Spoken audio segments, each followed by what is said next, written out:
Hello. Let me make my screen bigger. Here we go. Hello.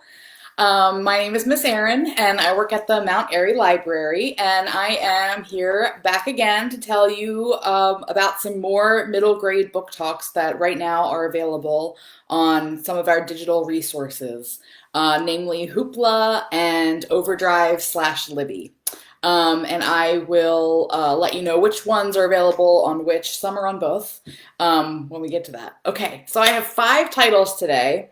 And these titles, actually, I think 4 of them, yes, 4 of them were Battle of the books at some point. So either this year or last year, I think most of them are this year, every year we get kids from 4th grade and 5th grade for one set of books, and middle school kids from another set of books, and they meet and do battle after reading a bunch of books, and it's a really fun time. And unfortunately, because of what's going on with COVID-19, those battles were canceled. The in-person battles were canceled this year, but our books are available. So I thought I would mention them in case you have an upcoming 4th grader or 5th grader, or if they didn't get participate in battle for whatever reason this year or previous battles. Those books are always going to be great. So they're not just for battle, they're also for pleasure reading too. So I thought I would mention them. Okay. But if you've heard of them before, sorry to repeat myself. Maybe it's a good reminder, though, that you could recommend them to a friend that hasn't read them yet. Okay, so my first one is actually not a battle book, but it is it's on our summer reading recommended list. So one of the, sometimes we recommend series, and this is a unique one because it's not really a series, but if you know the actual series, Percy Jackson, and the Olympians by Rick Riordan, then you might know that Rick Riordan has helped to publish other authors to write books about mythology from their own culture, like mythology adventures from their own cultures. And one of them, and they're great, one of them is this one. This is Rusha and the End of Time. This is by Roshani Chokshi, and this one is a girl who, she's a very, she likes to fib, I should say. She loves to tell tall tales. So she's a great storyteller. She's in middle school. She's at a private school. She's kind of struggling to fit in. But one of the ways that she kind of pumps herself up is by telling some fibs. So one day, and her name is Arusha, and her friends are at the Museum of Ancient Indian Art and Culture. And she herself is Indian, and our author here is Indian. And the kids kind of spur her on to light this one light that's supposed to be this forbidden ancient light. And if you light it, let me see if I can find. It's the lamp of Bharata, and it's cursed. And if you light it, then the world will never be the same. So Arusha is like, no problem. I can light it, blah, blah, blah. And she does. And uh-oh. Some mystical stuff starts to happen, as you can tell by the cover. So what happens when Arusha lights this lantern is that she frees what's called the Sleeper. And he is an ancient demon, or it is an ancient demon, who is intent on summoning the god of destruction. So basically, the world as we know it would end. So, pretty big on the shoulders of a middle schooler here. But what Arusha realizes when she does this is that she within herself has these powers that were not awakened before she woke up this other demon. So then she goes on an adventure to find some other spirits and gods and goddesses to see if they can help keep the end of time from happening. You will have to read that to find out. So this one is on Hoopla. School Library Journal recommends this for ages 3 to 6. I would say even all through middle school. Like if you like the Percy Jackson series or any of the other Rick Riordan Presents series, definitely check it out. So like I said, that's going to be on our summer reading recommended list that's coming out in a few weeks. Okay, book number 2. This one was on the battle list for this past year. This is one of my favorite books that I've read in a long time. This one, well, I don't want to give it any more intro. Let me just tell you about it. Okay, this is called The Truth as Told by Mason Buttle. And you can see by this fancy sticker that it was a National Book Award finalist. This is by Leslie Connor. And this kind of reminded me of books that I read when I was a kid and reading, some JA fiction. In that it kind of has these really interesting characters that feel sort of timeless. And it's realistic fiction, so these are very real characters, but they also feel a little like folktale characters in a way. That having a bad time describing it, which is not good for this book talk. But Mason Buttle himself is an amazing middle schooler. He is very, very tall, and he's a big kid. He's got some presence to him, and he sweats a lot, which, man, oh man, I can relate to that, especially with the weather getting warmer. Whew, I am like a furnace. But in middle school, that's like not always looked upon with sympathetic eyes from other middle schoolers. So Mason Buttle kind of sticks out like a sore thumb, but he himself is so sweet and earnest and kind, and he's just like a real, kid of the earth.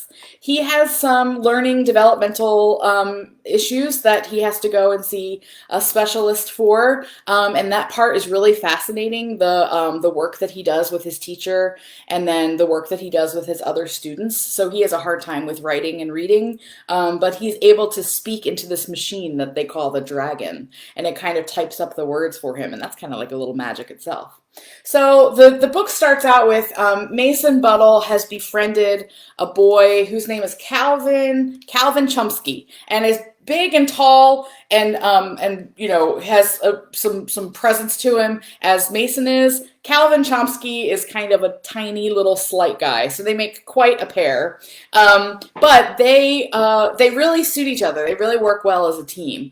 The sad thing is, though, they are both kind of bullied because they're a little bit different than some of the other kids. And so to kind of come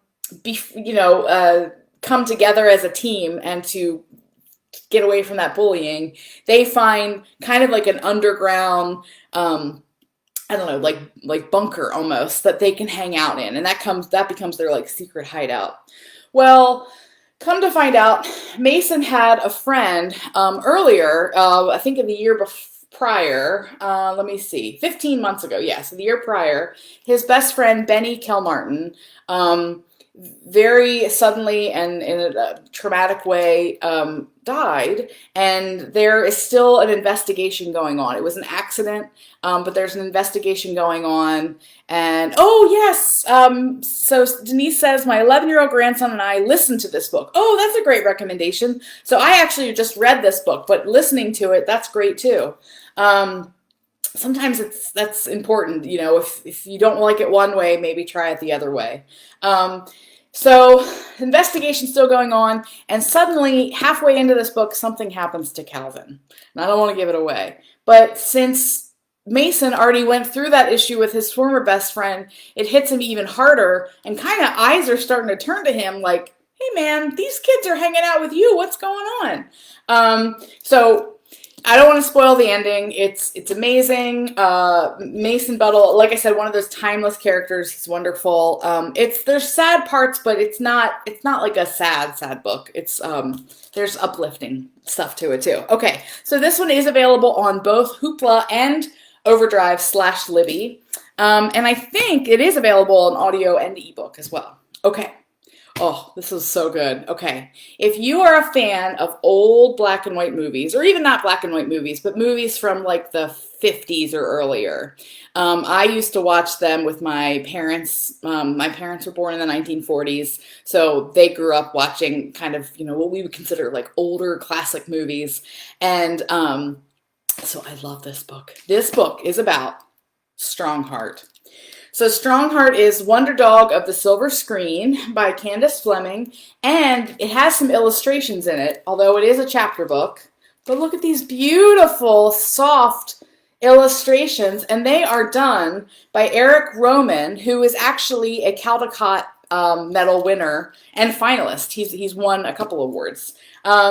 This is based on a true story. So it is fiction, so it's not totally true. They do kind of tell stories using real characters. But you learn all about this amazing dog, and we can see his breed here. He is a German Shepherd. And this was back in the silent era, so back in like the 20s and 30s. This dog, his name was Etzel, and he was a police dog in Germany. Well, a very famous director, whose name was Larry Trimble, he was looking for the next big star, and he wanted to find a dog to star in a silent movie.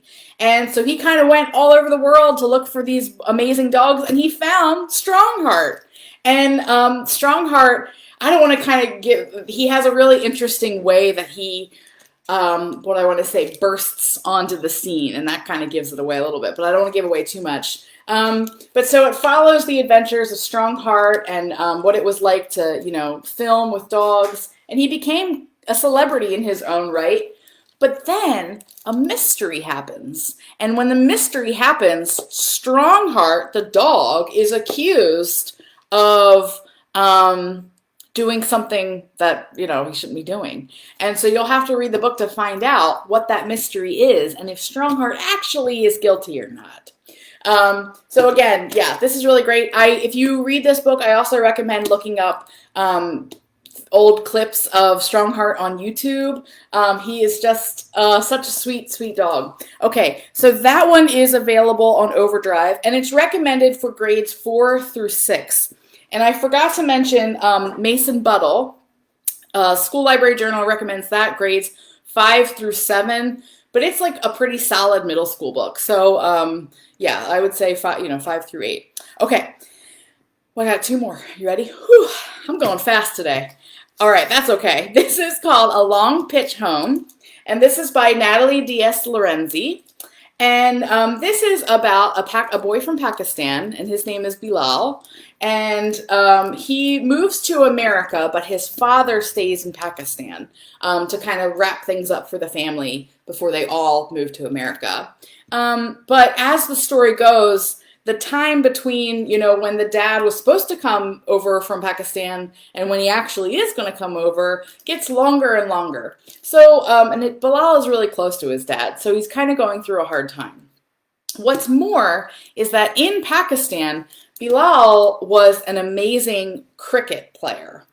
And so when I say the word cricket, I don't mean those insects that kind of chirp around. I mean it's a British-based sport that has taken off, and one of the reasons that Pakistan and other places play it in like India is because they were under British rule at some point. But he loves playing cricket, and cricket is very similar to a game that we have in the United States that looks like this. Baseball, yeah. So similar, but pretty different too. Like different in kind of important ways. And Bilal soon finds out how different they are. So because he was so good at cricket, though, he wants to play something kind of similar again. So he joins a baseball team, and he is kind of intimidated by a lot of the other players because he doesn't really know exactly, what he's doing. He's certainly not as good at baseball right away as he was in cricket. But also there is the best player on the baseball team is a girl, and she kind of gets teased a lot.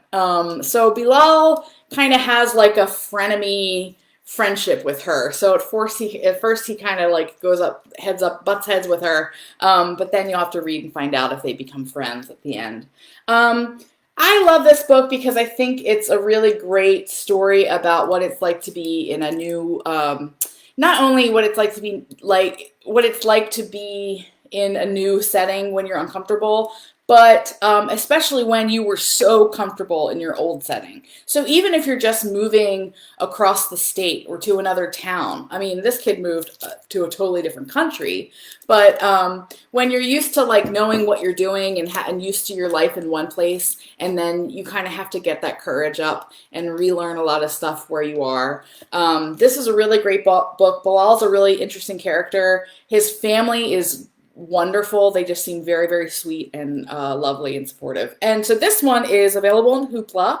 This is for grades 3 to 6. If you are missing our beloved season of baseball, which I definitely am, this is a really good read. It'll kind of, fit that craving if you're having it. Okay, last one. You ready? Oh, this might be my favorite. I don't know. I know I say that about everything. Okay. This one is Front Desk. And this is by Kelly Yang. Oh, I love this book. So, oh yay, Long Pitch Home is another book he really enjoyed. Yeah, I really liked Long Pitch Home, and I'm a baseball fan, but I don't think you have to be a baseball fan to like that book. Okay, Front Desk, Kelly Yang. Oh, one of my favorite books to come out in recent times. So this is Mia Tang, and Mia Tang, as you can see, works at the front desk of the Cala Vista Motel in California. And it's because it's managed by her parents. So notice I said managed and not owned. So it's actually owned by another man. His name is Mr. Yao. Mr. Yao is like not a super nice guy. And he's kind of always trying to make her parents like pay for stuff that like maybe isn't their fault, and he's just not a very good owner. But so you know what, I'm just gonna let the inside cover do the talking for me because it's mapped out in a really great way. It says Mia Tang has a lot of secrets. Number 1, she lives in a motel, not a big house. Every day while her immigrant parents clean the rooms, 10-year-old Mia, so she's working at the motel and she's 10, manages the front desk of the Cala Vista Motel and tends to its guests. Number 2, her parents are immigrants. And if the mean motel owner, Mr. Yao, finds out that they've been her parents hide immigrants, I should say. And if the mean Mr. Yao finds out they've been letting them stay in the empty rooms for free, the Tangs will be doomed. All right, I'm going to get to that in a second. But number 3, she wants to be a writer. But how can she be when her mom thinks she should stick to math because English is not her first language? It will take all of Mia's courage, kindness, and hard work to get through this year. Will she be able to hold on to her job, help the immigrants and guests, escape Mr. Yao, and go for her dreams? Find out in Front Desk. Okay, it's a great pitch, right? Okay, but what I wanted to say was that whole thing about, so her parents hide immigrants. So her parents are immigrants. So they are from, I believe it's China. Yeah, I think it's China. It's either Taiwan or China. And they have friends who are immigrants in the area who, because they're immigrants and they've saved up all their money and spent it on just moving to this new place, they don't have a lot of money to stay in places when they're traveling. So one thing her parents do is that when they have this baseball cap out on the front desk, it means that Mr. Yao is not there, and they are free to come in and stay in one of the empty rooms for the night for free. But if the blue ball cap right here is missing, then Mr. Yao is there, and they should just keep on moving because they can't do anything for them. So it's a really interesting story about how immigrant communities come together. Not just immigrant communities, but communities in general. All the guests that stay at the front desk, at the Cala Vista Hotel in Front Desk, are very, very sweet together, and they a lot of them work together and look out for each other, which I think is really, really wonderful. Mia Tang herself is such a lovely, funny, smart character. You will just want to be her very best friend. But what I think is most interesting about this book is that Kelly Yang based this on her own childhood. So Kelly Yang, when she was in middle school, and we can see her right there in front of her parents' motel, She grew up in California and she worked at the motel that her parents had in California. I just think that is so cool, and she really turned this into such a lovely story. Okay, so that is Front Desk. That is on Overdrive/Libby, and it is recommended for grades 4 through 6. But again, and I know I'm saying this like a broken record, but I think children's books, middle grade books, are for absolutely everyone. So if any of these sounded good to you, please feel free to check them out by going to library.carr.org, hitting that collections tab, and then going to our digital resources. Thank you guys so much. I will see you next time. Bye.